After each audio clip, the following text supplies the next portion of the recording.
Hello, everyone. Welcome to Generation in Between, a Xennial podcast where we revisit, remember, and sometimes relearn all kinds of things from our 80s childhoods and 90s teen young adulthoods. Hi, I'm Katie. And I'm Danny, and today we have a special guest with us, an 80s, 90s movie and music superfan, Chris Utley. Chris! Woo! What's happening, y'all?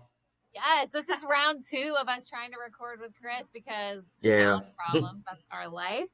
So today we're going to chat all about some movie soundtrack history, but before we do that, we're going to give y'all a little bio about Chris. So Chris Utley has his hands in many buckets: anti-racism advocacy, co-parenting his 3 kids, and a 27-year IT career. But his first love has always been movies. He is a walking, talking encyclopedia of movie knowledge and currently serves as a film analyst at Screenfish, an organizer of the meetup group DFW Movie Nerds out of Dallas, Texas. Holla for Texas. Let's go. Welcome, Chris. Thank you for being here. Let's go. Happy to be here, you guys. So glad. So I actually have never met Chris in person, and we have never even talked to each other, have we? Voice to voice, no, but No. we've been liking and commenting and DMing on several things from over the last few years. Yeah, because you were swimming in one of my pools. Yeah, that's right. Yes, Chris and I used to both volunteer. Actually, are you still doing admin moderator work for Be the Bridge? Not anymore. Okay. We both were some volunteer moderators for Be the Bridge racial reconciliation group. That's how we met. And he is a lot of fun. He really does know a lot of stuff on movies. So I can't wait to hear all about this. But before we get into all this outline and history that you put together for us, we got some questions for you. Okay, Katie. Alrighty. Ready? First Okay. one. The one I always have to know. Chris, are you a Xennial, born between the years of 1977 to 1983? No, I am Gen X to the bone. Okay. All right, fair. We'll take it. Gen X is just fine. We're kind of Gen X and we're kind of millennial. Hence, we're in between. Exactly. We're so proud of ourselves. Okay. All right. You want to ask the next one? Yeah, I do. So we got to know, and this is probably going to be a very deep answer. You don't have to go deep if you don't want to. But what is it about movies and music, and soundtracks in particular, with movies that makes you a super fan? Like, what is it that keeps you going back? I mean, when you're talking about movies, you're talking about sitting in the theater, walking in the lobby, popcorn smell, ticket getting torn, and you're going into the room. And I'm from Los Angeles, California, so our movie theaters are 20 times the size of your average multiplex. So I've seen movies on IMAX screens that are like 7 stories tall. I've seen movies on screens that are 82 feet wide, and it's just larger than life. And the sound is pumping because it's all the studio people in LA that's helping to engineer the theaters, and so everything is just high level.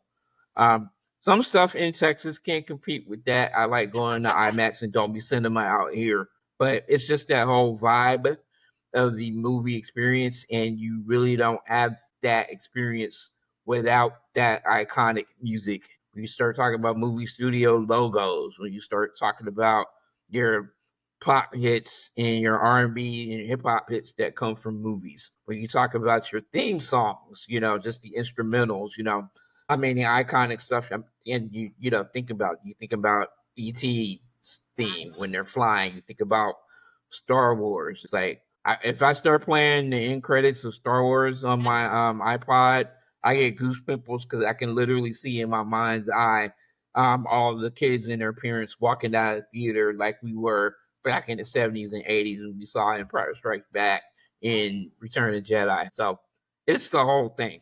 I love that. And you know what? I think that's why I love movies so much too. I love going to the movies. Okay, so Academy Award season just happened. Chris did the coolest thing. I'm so jealous. He went to the movies and they played all the pictures that were nominated for Best Picture, and it was like a marathon. I'm so jealous. Well, they did 9 out of 10 because I went to because AMC does a Best Picture showcase every year, and so they show the stuff that's released in theaters. If it's just on streaming, they won't show it. So I saw 9 out of 10. That's So I saw, amazing. yeah, and so it was a 2-week kind of event. They did like 5 one week and then 4 the next, and it's a whole Lollapalooza community and just hardcore film people just sitting there glued in, and we're just movie after movie after movie, and it was so much fun. Because there's nothing like it. Like, you know that stupid promo that Nicole Kidman does where she's all by herself? It makes Somehow heartbreak feels good in a place like this. Yeah. But like, it's so valid. Like, that's so true. Like, you are just, it reminds me too, you remember that song from The Prom where he talks about loving musicals and like how being in the audience is like such like this pivotal thing. That is why movies, and also I'm so glad that you're doing soundtracks, because like, what is a good movie without an iconic soundtrack, especially the movies in the 80s and 90s. Hello, Karate Kid. Hello, Footloose. Purple Rain, which Chris is wearing on his shirt. Damn. Representing, yes. Oh, yeah. I mean, let's go. Okay, should we ask this top 3 one? Or should we wait? Let's wait. You want to wait? Okay. Let's wait. We have one more question we'll ask at the end. Yeah. We'll ask you at the very end. Yeah. Okay. Awesome. All right. So what do you got for us? We're ready for all your research and timeline and all the fun facts you want to give us. Well, we're just going to dance around. I'm going all the way back to like the beginning, all the way up to the Jazz Singer, which was the first sound movie, and audiences, that was the first time they got to hear someone speak. Al Jolson and the songs that he sang, and that ended up becoming pop hits. And that's what happened for a lot of movies in the 30s and up to the 1960s and whatnot. And in fact, if you go and watch old Looney Tunes stuff, like all the stuff that they were singing were the hits of the day. Like they were like pulled from like Broadway musicals and stuff like that. So anything that you would hear Bugs Bunny randomly singing, chances are that was like the hit song in that moment prior to Billboard. You know what that makes me think of? Remember the Looney Tunes with the frog? And he would sing, "Hello, my baby. Hello, my darling. Hello, my ragtime gal." Yeah. That was a hit. The other one he did that love and rag, all of that, that was part of the culture in the moment, And so you got that, and then you get the 1960s and the Beatles, the Hard Day's Night and Help, which are walking, talking soundtrack promos for their albums, but including their music. You got, Simon and Garfunkel putting fire on everybody with The Graduate and the iconic songs that come from there. Mrs. Robinson, Sounds of Silence. You got Dionne Warwick, who was by the time the mid-60s came around, she's a major superstar, and she has the big song from the movie Alfie, what's it all about, Alfie, and and you started seeing in the late 1960s them weaving into that, but then a big old explosion happened in the 1970s. You start seeing Elton John popping up on things before he was blowing up. You see Mick Jagger starring in movies and this, that, and the other. But the soundtrack really, really came of age through what's called blaxploitation movies. The movies that were happening when I was born, actually. Biggest one of all, the one that started everything musically and is my favorite song, is Theme from Shaft by Isaac Hayes. Yeah. Yep. That won the Oscar that year for Best Original Song. So as it should. Yeah, I zoned out, and we'll go on YouTube and we'll watch that video of Isaac Hayes' acceptance speech with his bald hair and the whole nine. And so pretty much what they did in R&B culture, at least, is they pretty much packaged your star, and they got the R&B artists of the day to do that soundtrack. So you got Billy Preston doing the soundtrack from a movie called Slaughter. You got Bobby Womack doing Across 110th Street. You got the iconic Curtis Mayfield doing the Superfly soundtrack album, and Superfly is like one of the greatest soundtracks ever, Good. Not from 1972. So 73, 74, they're just rolling along. And then somehow in the mid 1970s, you start seeing the big explosion in which that just came a whole pop culture icon, movie associated with song. You got examples like we talked about Star Wars, the actual theme, the instrumental became a pop hit. John Williams becomes a household name because of that theme. And then he does music for Close Encounter of the Third Kind. That whole, that's his. Yep. And then prior to that, around Christmas '76, you have Sylvester Stallone, doing Rocky and Gonna Fly Now, which was like top 10 level, And so everybody to this day, soon every time I hear those first dun dun dun dun dun dun dun dun, I'm back in the movies. I hear that, it's like I think of going to movies as a kid in the '70s, and so. But the explode, and then before I go into that, of course, you got the 007 movies that go back to the '60s and the '70s. You got Shirley Bassey's awesome theme song for Goldfinger. You got Tom Jones doing Thunderball. You got Nancy Sinatra doing You Only Live Twice. And then the cool one, Paul McCartney and Wings doing Live and Let Die, which is, That's iconic. Right. Yeah. And I forgot about, I'm not a James Bond person. Yeah. But I forgot all those iconic songs were in James Bond movies. Yeah. Yeah, and then Carly Simon has a big hit with Nobody Does It Better from The Spy Who Loved Me from 1977. And then also in 1977 was the soundtrack that blew the doors off the world, Saturday Night Fever. I was waiting for that one. I was like, when is that coming in? So that was the first Xennial. That was 1977. Okay. So, the opening iconic scene, which was Volta strutting down the street to Stay Alive. So cute. And everything that the Bee Gees curated with that particular soundtrack album. It's like you think of all those songs from that. You think about that. You think about Night Fever. You think about You Should Be Dancing. You think about More Than a Woman. And there's two different versions of that Saturday in the movie. Night Fever? Those were all on. Oh my God. You think about Yvonne Elliman. If I can't have you, baby. Exactly. Yeah. All of that is like Saturday Night Fever, and that album became one of the biggest selling albums of all time. Real. I don't have the numbers in front of me, but it sold at least like 15 million copies in America alone. I can see it.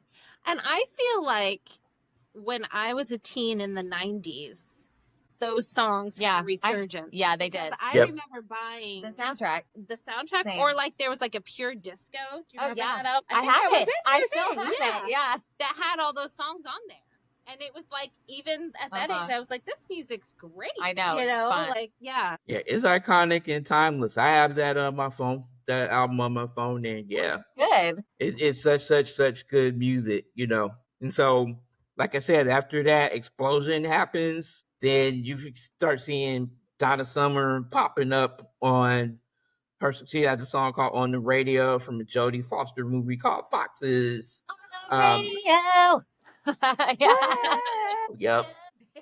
You see that happening in 1980. You have the soundtrack for the movie Fame. Yeah. And then the big scene is where they all run out of the school and start dancing in the middle of the street, and then the theme song's going.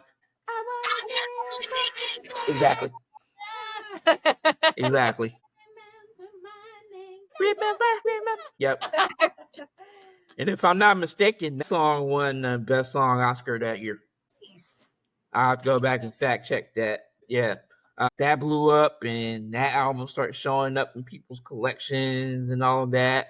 Not to be outdone, Volta, after Saturday Night Fever, he does Grease. And you got Frankie Valli doing Grease is the word. Every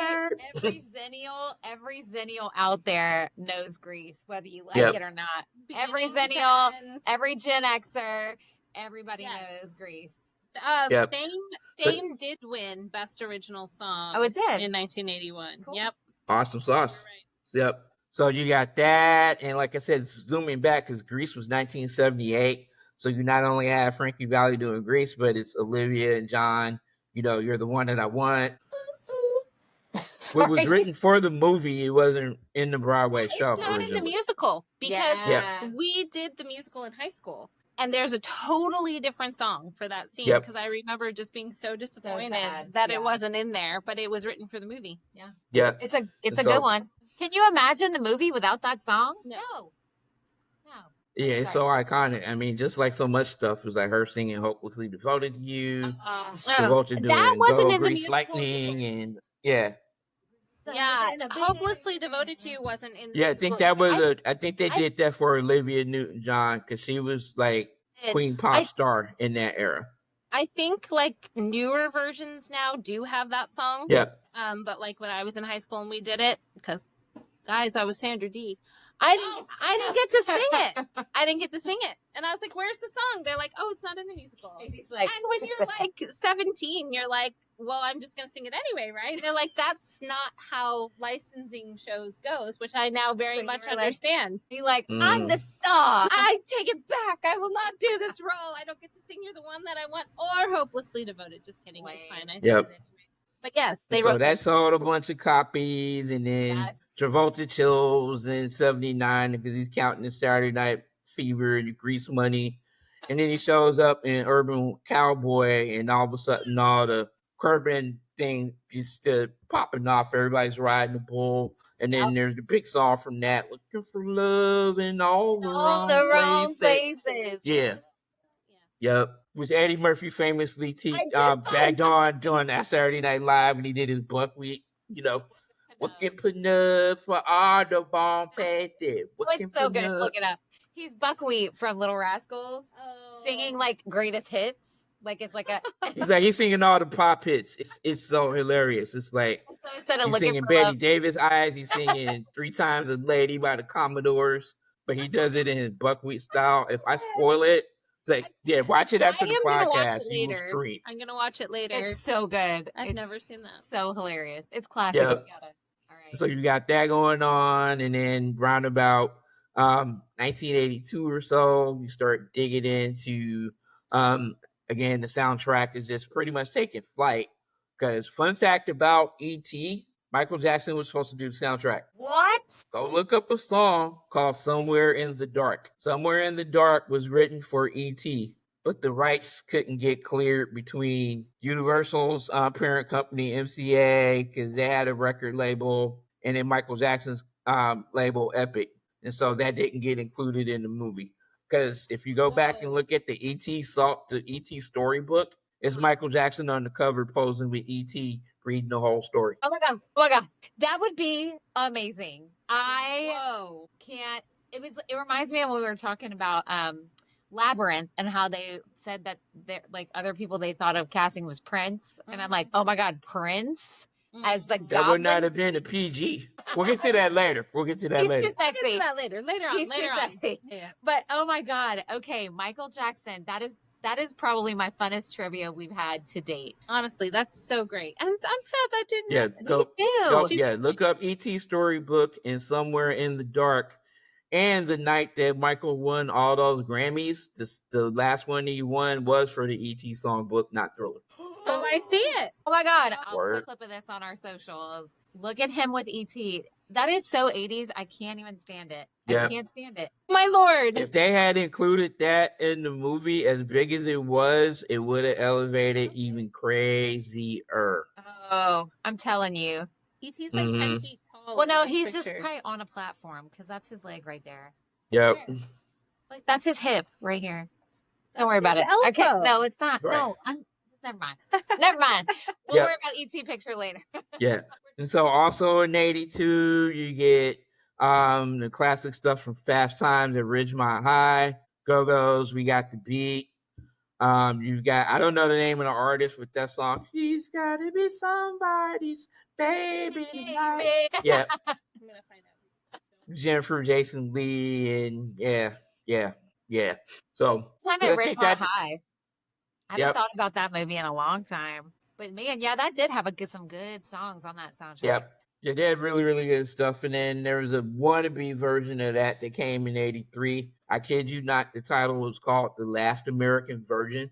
I remember that movie. You do remember that?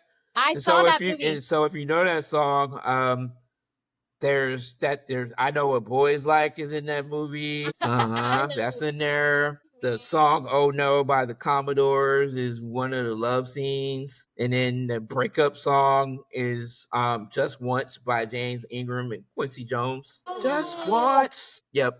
Somebody's Baby is Jackson Brown. Okay. Gotta be somebody's baby. Jackson Brown. Okay. Yep. So that's Fast Times at Ridgemont High, and like I said, a few ticks later, here comes Last American Virgin, and that's got pop songs in it. The other big song from '82 that comes from a movie is Rocky III, and the reason why the group Survivor is in our midst because they dropped Eye of the Tiger. Oh. Yes. And that was the perfect synergy of promo campaign, song, and movie. Because they sold Rocky 2 as a movie. Every commercial had, it's the Eye of the Tiger, it's the thrill of the fight. Yeah. That was my fight song in high school because we were the Tigers. I thought you meant like your personal. I mean, sure. No. Which, given some of the stories, you're like, turn on my song, man. Gotta it's go time. pull some hair. Earrings. Yeah. And so we're sitting in a drive-in, and the old school way that you watch movies at drive-ins, they had to hang a speaker on the window, so you're sitting and listening to this little tinny thing turned up, and you just hear yeah. So yeah. Like that's like one of the most perfect hype songs. Seriously. Legit. Yeah. But I'll tell you what, you don't ever want to go to a stupid LSU game because you will hear that song 800 times and they are aggravating. Oh my goodness. We've been warned. Yep. And so 83 rolls along, and the best song winner at the Oscar that year was the immortal Irene Cara's Flashdance, What a Feeling. That was not good, but that's what it sounds like. That's good. Who sang that? And so that's Irene Cara. Oh, sorry. If she also sang lead, she also was in Fame and sang the theme from Fame. Oh, that's right. Yep. Okay. Because I always think that song is from Fame, but no, that's her big dance moment. Yeah. But I always think that's in Fame. I get the two mixed up. Anyway, go on. Personal. Yeah, Irene Cara just sang the thing, but she wasn't acted in the Flashdance movie. Yeah. So you got that. You got, Michael Cimbello. She's a maniac. Also from that movie. And the iconic scene with her and the leg warmers. In the water. And, yep. That always makes me think of Tommy Boy, too. That's what I was just about to say. Chris Farley. Or he's at the gas station. Yeah. Oh, crazy. God, I thought of the same thing. Mm-hmm. And so you got that going on. And something that slides under the radar in Flashdance is you get one of the first major studio depictions of hip-hop culture. Oh. Because in the middle of that movie, they're walking through, where are they? Philadelphia, Pittsburgh, I forget whatever they are. But they're on the East Coast. And so when they're doing it's like right after like the gym sequence when they're working out to I Love Rock and Roll by Joan Jett and the Blackhearts. They walk by and they see these dudes breakdancing to the iconic breakdance track from Jimmy Cash. It's just begun. It's like 5 minutes of the guys spinning on the cardboards and this, that, and the other. Like, oh, okay. Nice. That was decent. So moving on. I had to bounce back to 1980 just real quick because we gave you the emergence of the patron saint of the 80s theme song, Mr. Kenny Loggins. Yep. So the legend of the patron saint of theme songs comes from the 1980 movie Caddyshack and the iconic I'm all right, nobody worry about me. Yep. Oh, Caddyshack. Yep. And everybody knows, as soon as you hear that song, everybody's brain just immediately starts thinking Bill Murray hunting the gopher. That is so right. Yep. Kenny Loggins, he's the best with movie soundtracks. Yep. Golly. And so he parlayed that into the great banner year of 1984, which I have as the great soundtrack explosion, because around about springtime 84, he sings a theme song, a little ditty we like to call Footloose. Now I gotta cut loose, footloose, kick off your Sunday shoes. Oh my God. Love. So that album had hits. That whole movie was just packed to the bone with hits. Okay. You've got What's your favorite song on that soundtrack? My favorite song on that soundtrack is I'm Free. Yes. I love I'm Free. Okay. Mine's holding out for Heaven you. helps them. Yes. Trying to Hold that sing. for So y'all gonna have to lip sync my singing. Find a better dubber. We're all about real time here. It's all good. I also like Let's Hear It for the Boy. Yup. Because I sang that at karaoke not too long ago, and it was my husband's birthday, so I said, "Let's hear it for the Troy." You did not. I ain't mad at you, girl. Let's hear it. That's so great. I bet he was not at all embarrassed or like he hated singled out. He was like, and they were like, "Yeah, everybody give it up for Troy." That guy, Troy, right there. That's him. Go say hi, Troy. Happy birthday. But that soundtrack is You got Shalimar dancing in the streets, dancing in the sheets rather. You got Sammy Hagar, Girl Gets Around. You've got all you ladies' favorite theme song from that. I need a hero. Yes. Yup. They're in a tractor scene where they're like tractor jogging each other. They're playing chicken. Yep. And then the immortal love ballad, Almost Paradise, which is a bop for sure. 52-year-old man singing bop. Yes. That's a good one. Knocking on heaven's door. Almost paradise. How could we ask for more? I swear that I can see forever in your eyes. I love it. I'm definitely coming to Florida to see you, Jenny. What's that? I'm definitely coming to Florida to break bread with you. You're going to see movie soundtracks all weekend. All weekend. Good times. Katie has a performing arts studio, so we can just karaoke it up. Awesome. Karaoke here. Why not? That's what's up.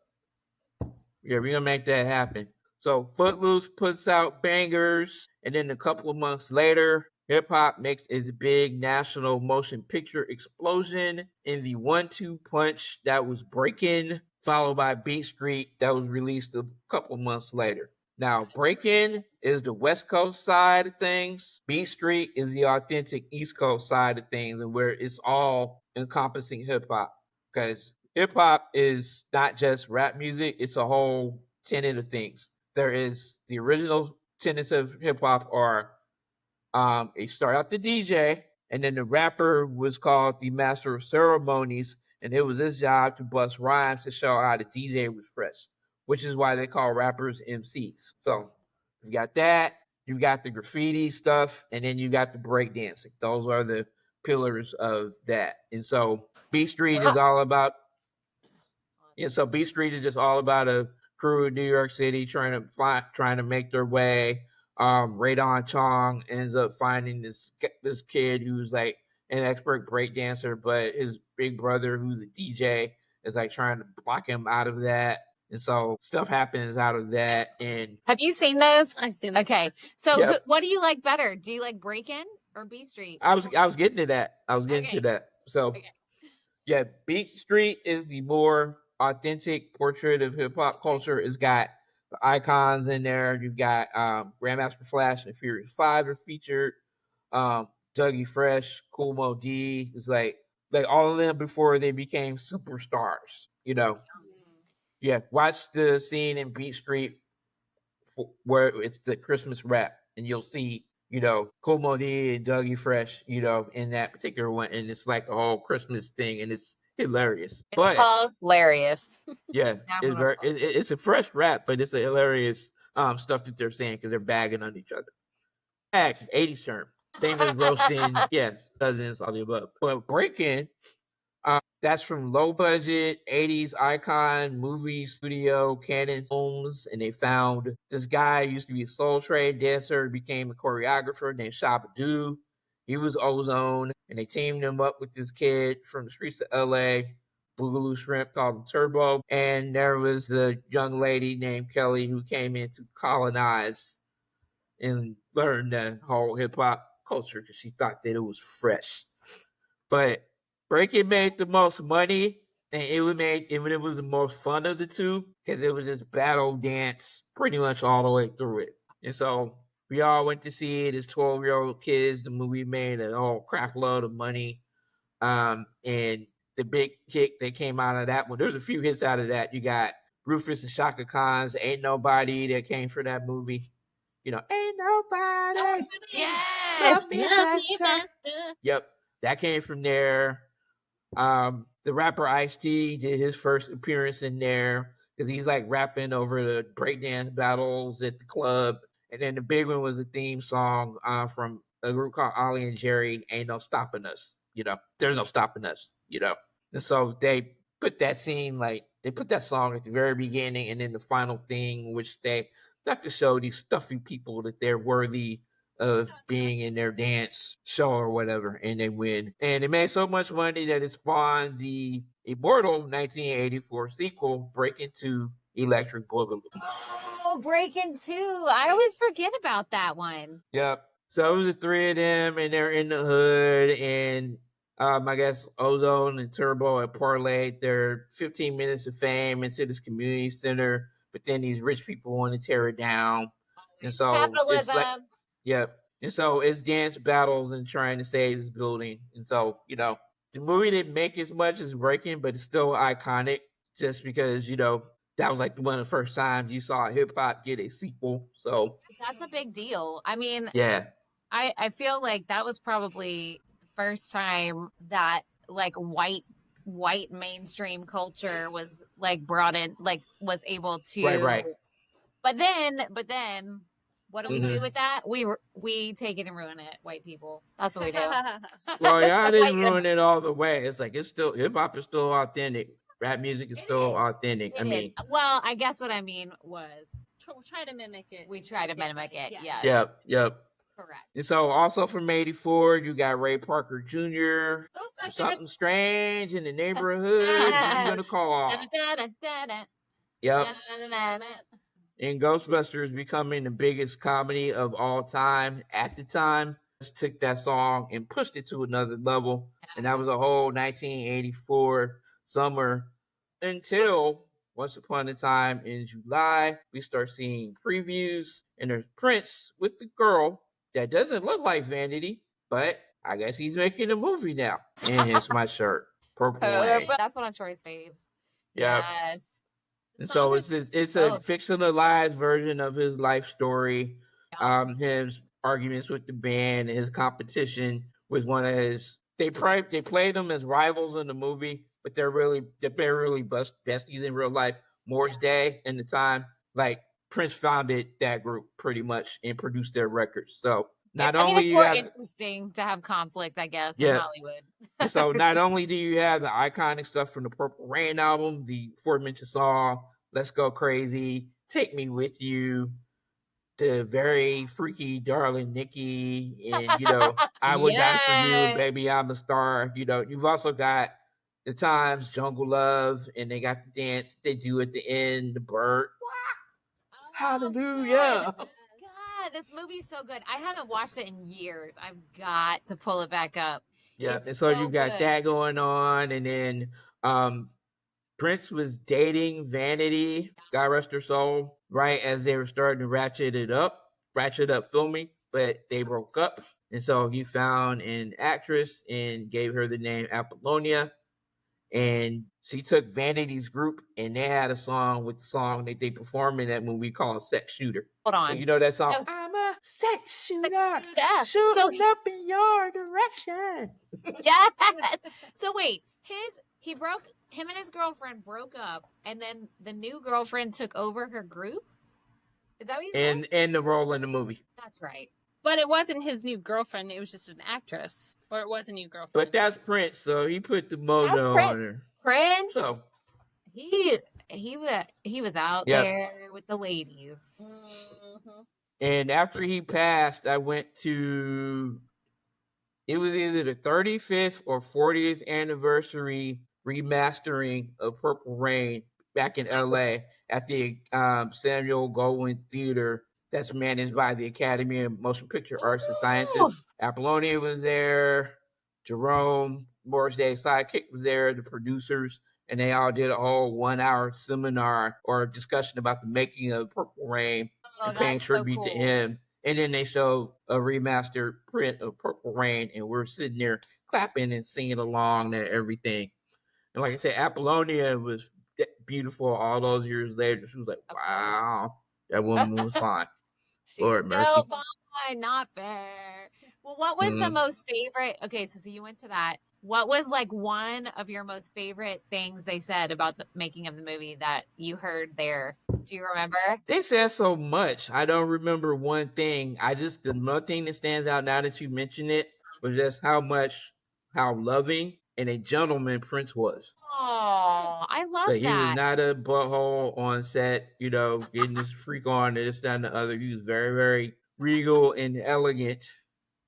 And But, all those years, that's interesting because you wouldn't like. He's a beautiful person, and he was a ladies' man, and you wouldn't. I don't want to he like. was a people's man. Because, Yeah, well, I mean, true. the two symbols, hello. Right. He was a people's man. So you would think sometimes when people are like that they would be very not gentlemanly or kind or loving. Right. So I love that was what he was. Yeah. Yep. I love that. And she was still in pain, grieving his loss. But like I said, that was just a great time. And of course, that album sold like 12 million copies. The movie made like 70 million bucks. 84 was not done with this yet because sometime around Christmas, you've got Eddie Murphy in his first solo starring role, Beverly Hills Cop, which was hilarious, made so much money, but everybody forgets that the soundtrack was bangers, bangers, bangers. That's right. You've got New Attitude by Patti LaBelle. You got The Heat Is On, Glenn Frey. You got Neutron Dance by the Pointer Sisters, which is the famous scene where the cops are chasing the truck and the truck's just running everything over. Yes. And you're just And that movie was so iconic that theme song became a hit. The Axel F one.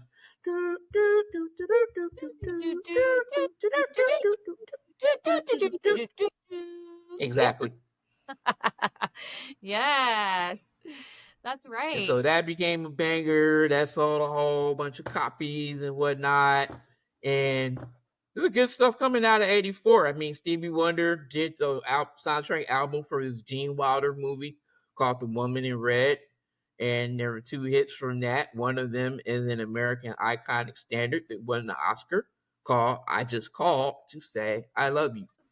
Yep. Yeah. So that's from that movie. Phil Collins did the theme from this movie called Against All Odds. Take a look at me now. That song is fire.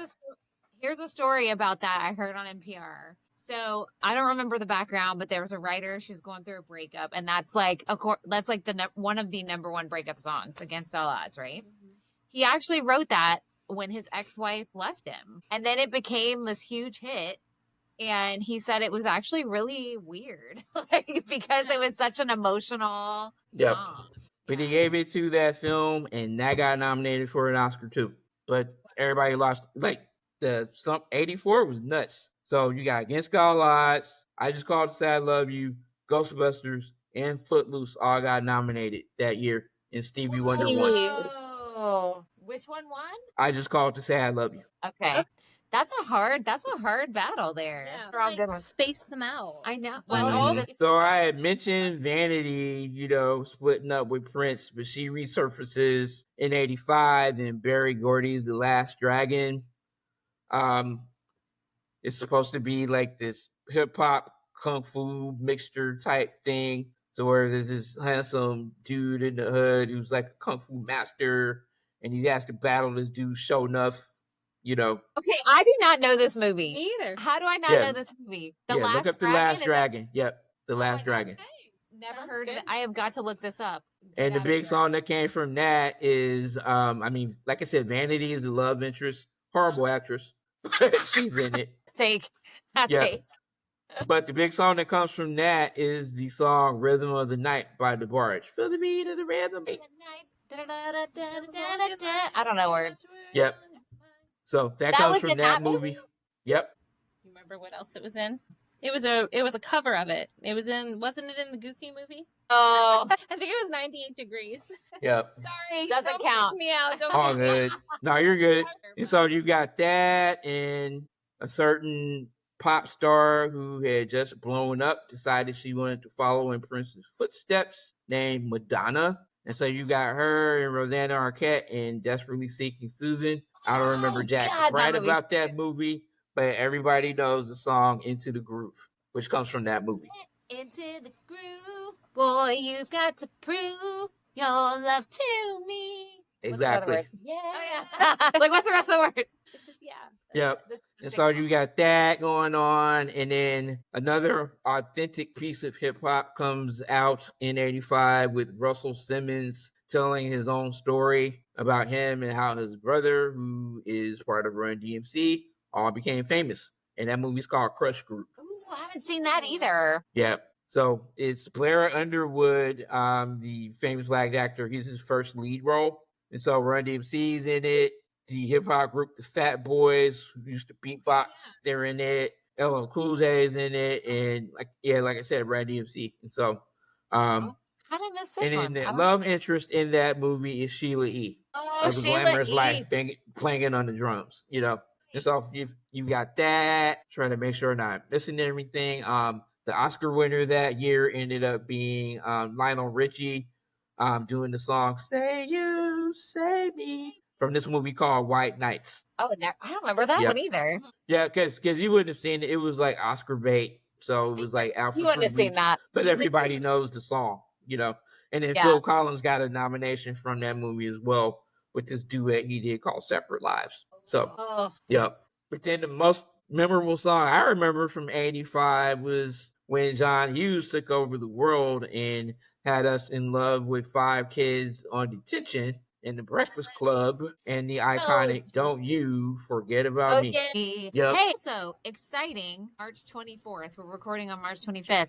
Was the day they had their detention. Also, when you mentioned Elton John earlier, today, no, I don't want to interrupt at the time, but this seems like the perfect moment. Probably not. It's Elton John's birthday today. How old is he? 78. Okay, Elton. Happy birthday, sir, Elton. Yes. Awesome. Oh my God. Breakfast Club is, even though it's so problematic, it's still one of my all-time favorites. You're going to have to DM me on why you find it problematic, because that movie is the truth to me. Listen. Unless you want to, and although there's one thing that I might be with you on, we might be on the same wavelength. I don't think it's cool that Molly Ringwald degothed Ali Sheedy. Well, you should have just let her cook. The thing I hate the most is where John Bender is hiding under the table and he shoves the thing Yep. No, thank you. Not consenting, gross, and inappropriate sexual assault that is made casual. I don't like that. But anyway, I still love the movie and the soundtrack. So good. I can't hear that song with Simple Minds. Everybody hears "Don't You Forget About Me" and everybody immediately goes Breakfast Club. Go John Bender walking across that football field at the end. So, even black dudes, if that comes on, all of us, hey, ooh,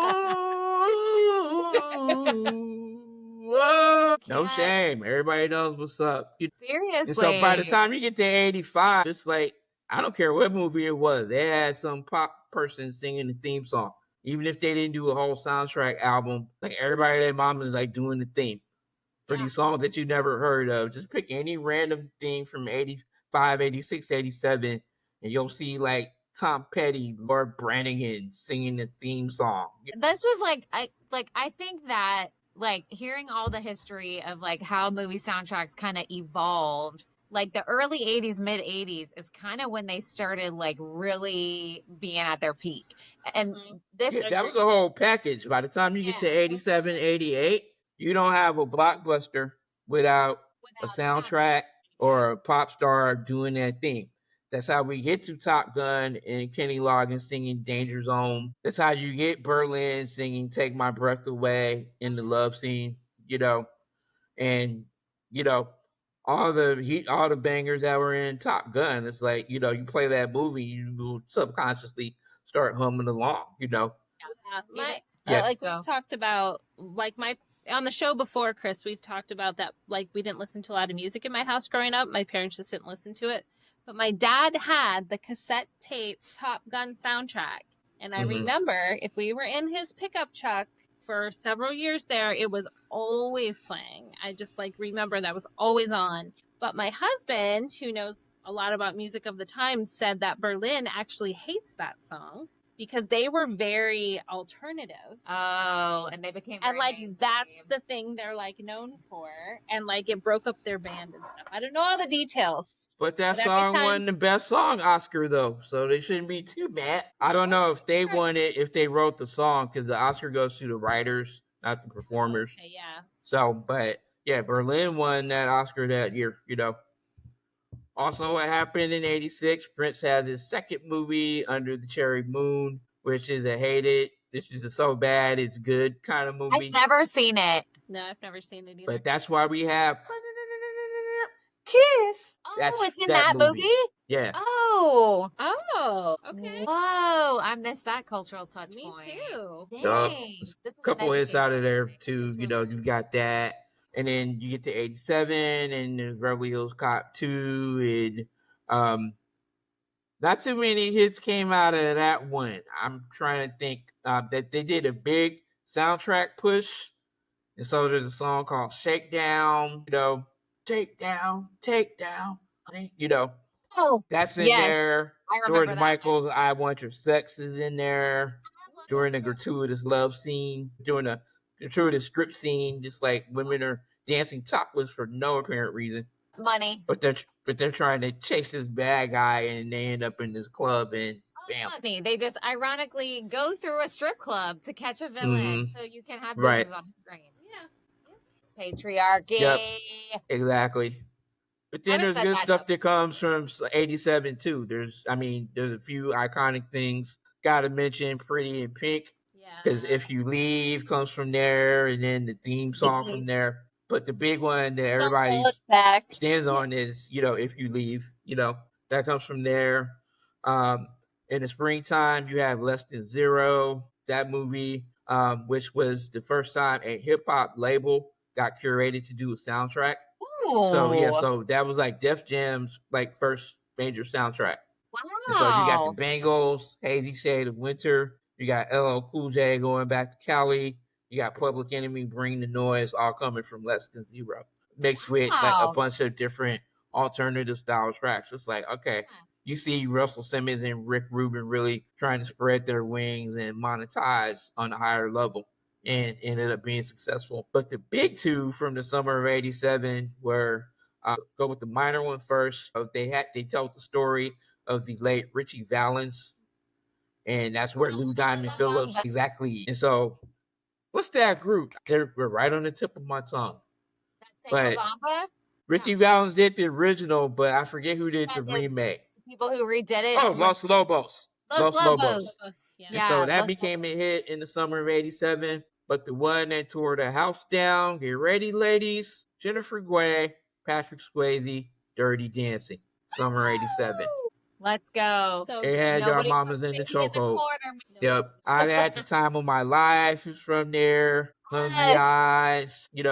She's Like the Wind. Oh, She's Like the Wind. So good. Okay. Funny story. One time, I used to karaoke contests in college. Not because I was a good singer, but because I would do fun stuff. But one of Troy's really good friends, we went up and sang the Dirty. I don't think I know this song, and he was a good singer. He was like a lead singer of a band. I said, "You'll be fine," and we won. I was singing the Dirty Dancing song. Classic karaoke duet right there. Right. And everybody knows it, so like that's a crowd pleaser. Yes. Yep. And some drunk idiot is going to try and run across the room and have you catch them. So that's what's going to happen. Exactly. I feel like you're small enough that could work out. No, too dense. I've tried it a lot. What's that movie? What? What's that movie that Ryan Gosling was in where he's like, I can do the dirty dance lift? Is it the one with Emma Stone? Isn't that Crazy Stupid Love? Yes. Crazy Stupid Love, where he's like, I can do it. And she's like, no, you can't. And she's like, whatever. And he's like, no, I can do it. And then he does it. But that's not you. Most men can't do it. I ain't gonna try. I will not try it. I will not sit there and watch you fall. Boom. That'll be me. Hands in that way. It doesn't matter how small you are. You have to take a whole human, like a person has to take a whole human and lift them up this way.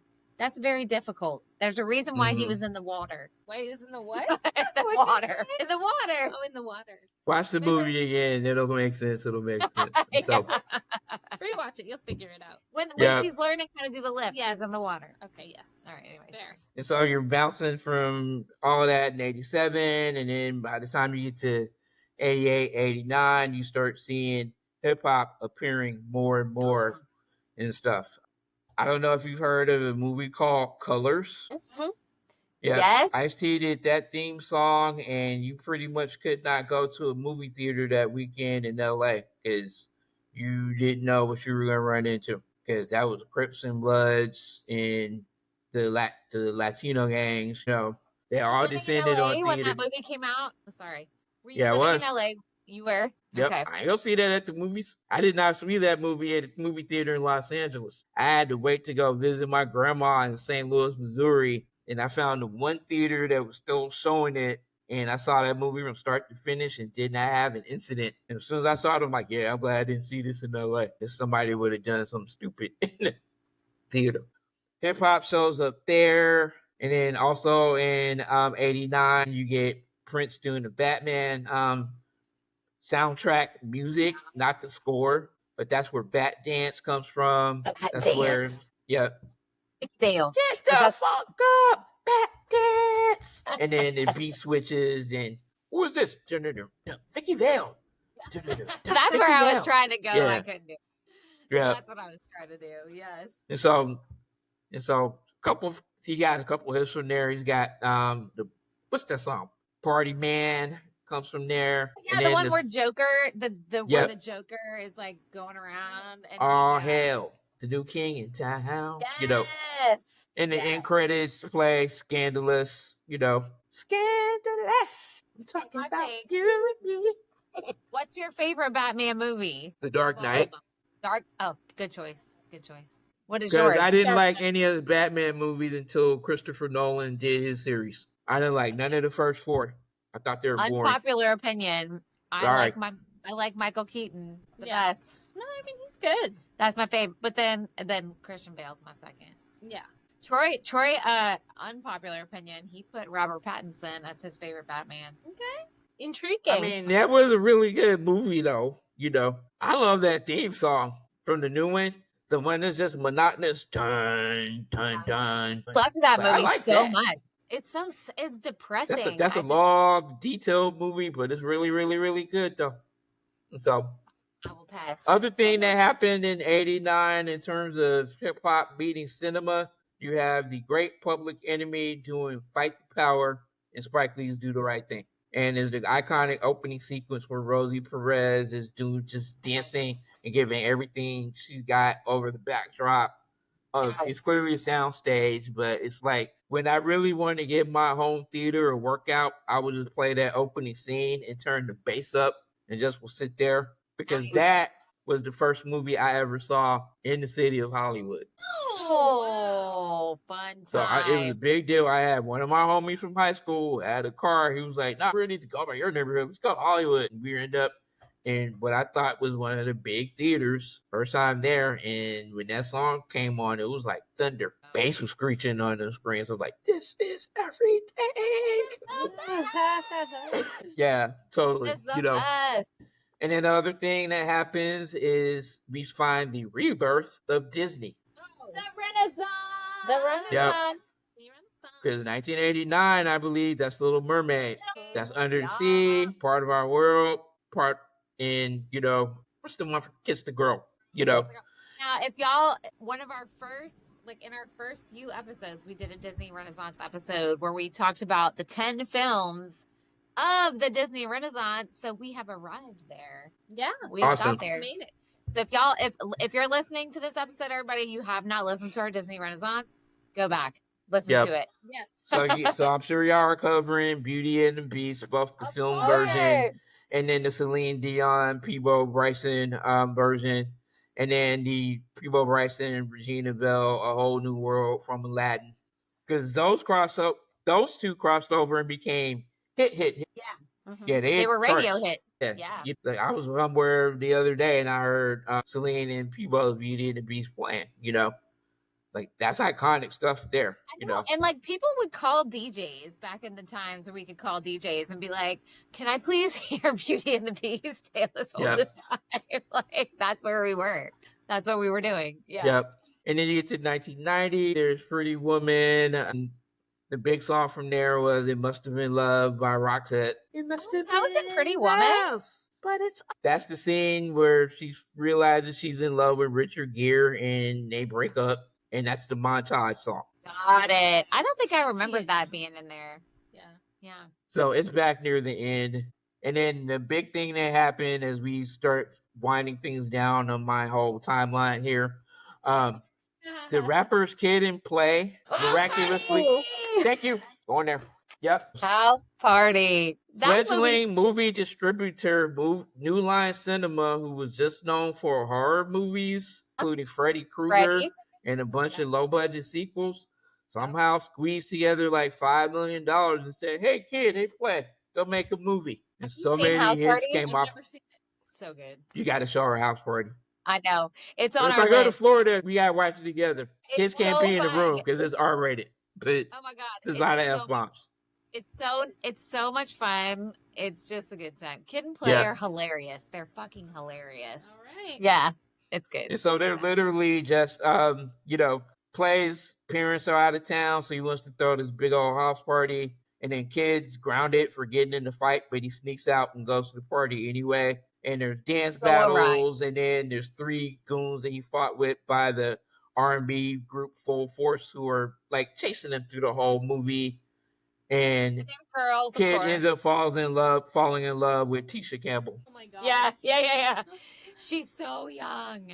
So young. Yeah. But could dance her butt off, that's for sure. Oh my God, for real. The big dance sequence in that is to a Full Force song called "Ain't My Type of Hype."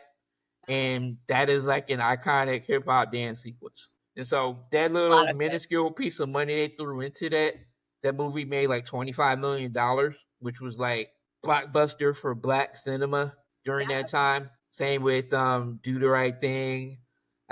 Same with Spike's movie after Do the Right Thing. Not the one afterward. He did a jazz movie called Mo Better Blues after Do the Right Thing. But then, so Denzel Washington and Wesley Snipes are in the 2 leads in that one. But Stevie Wonder did his music soundtrack for the movie Jungle Fever. The album didn't really hit, but there's some really, really, really good songs off of Jungle Fever. And that was summer 91. But the big explosion in terms of hip hop hitting all of it was 1991 itself. You got New Jack City, which I don't know if you've seen New Jack City. It's Wesley Snipes and Ice-T. And the whole album is just like all the hip hop icons of the day. Track, Ice-T doing New Jack Hustler. You've got Color Me Bad, I Wanna Sex You Up comes from that movie. Wanna sex you up. I think exactly. It's so fun. I think as we're talking about all these movies, we've talked about so many in like a short amount of time. I think the best part is like what movie soundtracks do is they tell a story, obviously. They add to a story, but it's also years later, it's like a flashback to like a nostalgic period of your life. Like you can remember, oh, that was the first movie I saw in Hollywood. Oh, that's the first movie I saw where I, fell in love with the main character. Whatever. Like you remember all these things. Or this is the first movie where like, there was this big, huge dance scene and it was a big deal. And I think that's where movie soundtracks from the 80s and 90s have such a pull on all of us in our generation. Yeah, for sure. Yep. So that happens with New Jack City, like the floodgates are opening, and now next thing you know, everybody's got a rap artist on their soundtrack now. And because Kid and Play proved rappers could be commercial, you got Ice-T playing the lead in New Jack City, and a few months later, Ice Cube plays one of the leads in Boys in the Hood. Oh my God. Man, I love Ice Cube. I really do enjoy him. And I think he's a fantastic actor, honestly. Like, yeah. I do too. Yeah. And that Boys in the Hood soundtrack has bangers all over it. You got his track, How to Survive in South Central. You've got, I'm forgetting the other big song from that movie, like Tevin Campbell's on there. A couple of rappers who ended up, you became famous, later on that album. And then there's the pulsating one by the guy who did the score, Stanley Clark, called Black on Black Crime. And that is the bass that's playing when they're hunting down the people who killed Ice Cube's brother. That boom, boom, Yeah. boom, boom. That's a total hip hop style loop mixed with film score. And that is such an iconic beat that they play, And so that was fantastic. And then, like I said, next thing you know, hood movies are everywhere. Minister Society, Who's the Man? Ice Cube and Ice Cube did this cheap movie called Trespass. It's like all of a sudden everybody's like, find your favorite rapper, put him in the movie, and let him do the soundtrack. I mean, you got Tupac doing it. You've got my favorite movie soundtrack with Ice Cube is Friday. Yep. There you go. That's my favorite. And I mean, there was some really good music on there, but that was late night. That was later. That was mid-90s. That was mid-90s. Okay. Yep. I forget. Because I remember when Friday, before it hit theaters, I was in college and we got a special screening. So we saw it before everybody else. And so you couldn't hear yourself talk in that movie because we were laughing at everything Chris Tucker was doing. Hilarious. That movie's so good. And I remember going to see Friday too. Like I went by myself because I wanted to see it so bad. Like it was so And it was funny because Cube was saying that his rationale for writing Friday was there's so much about the hood that's negative with the violence. He was like, we had good days too. We had fun days too. And so he was trying to bring out the fun. But it was like just chilling on the neighborhood, on the blocks. He was acting a fool, weed heads, hookers, and just a day in the life of that neighborhood. And he brought some elements into it, but a big fun movie. Yeah, but the dad was my favorite. Yep. Yep. Rest in peace, James Witherspoon. I know. Yes, rest in peace. Yep. Yeah. He was a man.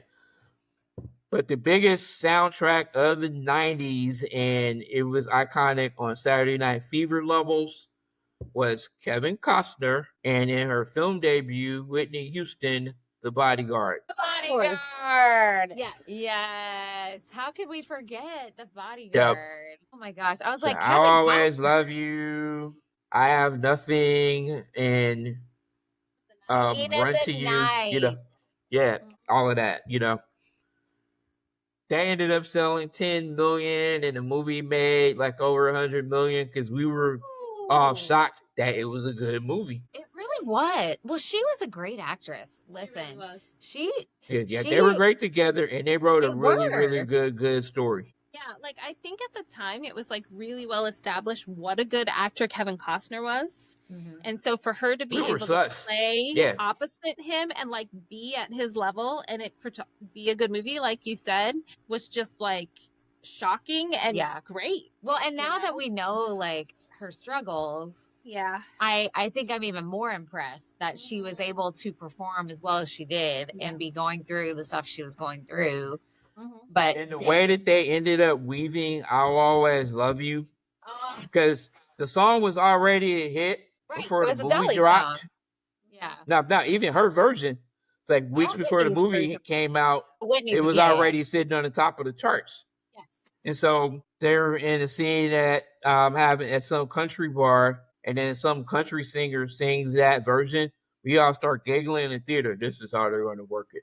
And then, and so we're like, whatever. And then in the last scene of the movie, she runs out of the plane and she gives a big kiss. And then you hear her, if I would stay, I would only be in your way.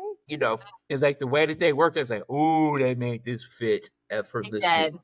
And then that album just took off and sold all the copies and all the things. And that was her beginning of her, acting career, taking flight, And then Waiting to Exhale. Yep.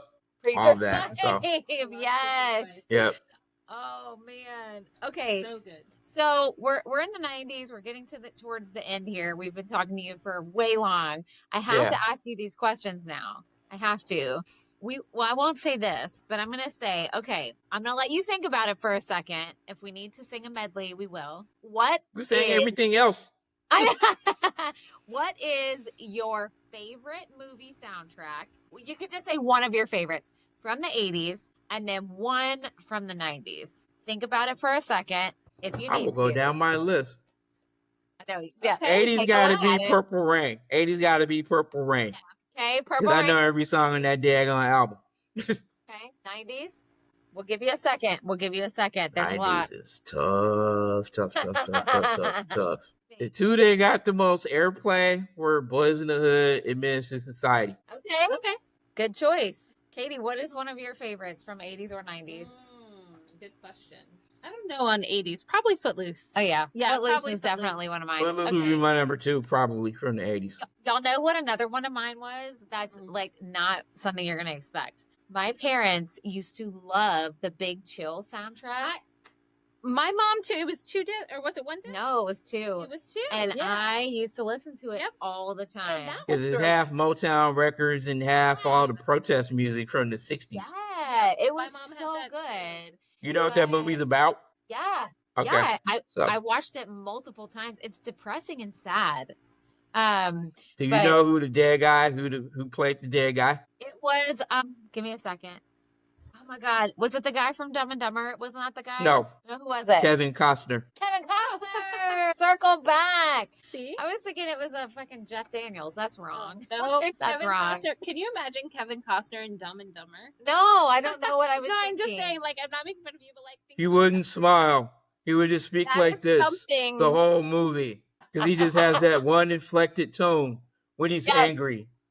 Yes. And when he's talking to a girl, he smooths it down. Just like this. That's a good assessment of Kevin Costner's vocal tendencies. I think my 90s soundtracks, damn, there were so many good ones. Well, I thought you would say Can't Hardly Wait. I think it is Can't. For the 90s it is. I didn't say the 90s. I just said 80s. Sorry. I just said 80s. But yeah, 90s is probably Can't Hardly Wait for me. That's a good one. Friday would be mine. I was grown and gone when Can't Hardly Wait drops. Sorry, I have no point of reference. Yeah, it was 98. So once you start getting there and American Pie and all that, it's like, I'm off the bus. We're doing Grown Folks Life. Yeah. Fair. Yeah. I was courting the woman I eventually would marry. You're back in those days. Done with that mess. All right. Well, we are like at the end here. We've kept you for 90 minutes. So like I just get to wax poetic about stuff that I know. All my factoids, I mean, I have literally, if I send you my list, I just have titles and stuff, but all the knowledge stuff is just off the top of the dome from just studying this stuff and geeking out for so long. Love it. So, well, this is what we do. We just like to geek out over all the things, and we love when people are excited about stuff from the 80s and 90s so we could talk to them about it. But we are so grateful that you came on. We'll have you back again to geek out some more on other things. Please. Yes. Did you already do the John Hughes episodes? No, that's on our list for the summer. That's on our list. I want in. Yeah. Xennial Girl Summer. Xennial Girl Summer. Okay. Yeah. I love that. We're gonna do a book club. It's gonna be a whole thing. We have a whole vibe. Yeah. Awesome. Yeah. Well, thank you, Chris, so much for joining us. Is there Thank you so much for having me. This was a lot of fun talking about this. Okay, so if people are in your area and they want to join in on your fun little meetup, what is the name of your movie meetup again? Hold on, I have it. You do? Oh yeah, DFW. Oh, movie nerds. Where can they find you guys? Meetup.com // let me put a link in the chat because I just had that page open. We'll share it. We will put it in our show notes. Yeah, send it to us. We'll put it in our show notes. If y'all are in the Dallas-Fort Worth area and you love movies as much as Chris, hit him up and get together and chit-chat. Anyways, until next time, everybody. Yeah. Thank you for joining us. If you want to find us on YouTube, go ahead. You can see Chris's amazing shirt. Yes. Find us on Patreon if you want to throw some money at us every month. $, because we're 80s babies. You can't find anywhere else. bonus content, which we have to film after this. Who knows what's going to happen? We never know. I know. It'll be good times. But anyways, we will see you next time, listeners. Thank you again, Chris. Yeah. And Thank you. So much fun. On our next episode. Bye. Right. Thanks, Chris. Bye. Bye, everybody.